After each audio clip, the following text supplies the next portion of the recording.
ndax ki leen doon taxaw ñuy jàng moo yemut ak kenn ndax wax nañ ne am nañ ab diir ci gànnaar boo xamante ni sëñ bi wërlu na lu doon ay téere yoo xamante ne ni foofa la amoon ndax booba téere tasaaroowut fat leen ci ab xayma mook Cheikh Mouhamadul Fadel ni leen li ma sartoon teeg yéen ci téere yi mooy li tàmbale ca xëtu ndijooro ba ca xët wa ca mujj ca càmmoñu araf wu ci ne na ci seen bët bi tege gaaw gee mokkal ak bañ gee fàtte ma maa ko warloo kon danañ am ci xam-xam loo xamante ne nii soo ko doon natt doo ko mën a xayma moo tax seen jàng sori na bu baax a baax ba bi ñu ñibbisee Ceyeen Jolof itam loola lañ fa nekkee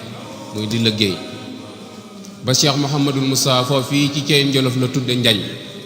njañ mooy sëqal bopp bi mu daan sëqal ndax bëgg a niroo ak taalibe yi doon doomi Sëñ Tuubaa gi ñorul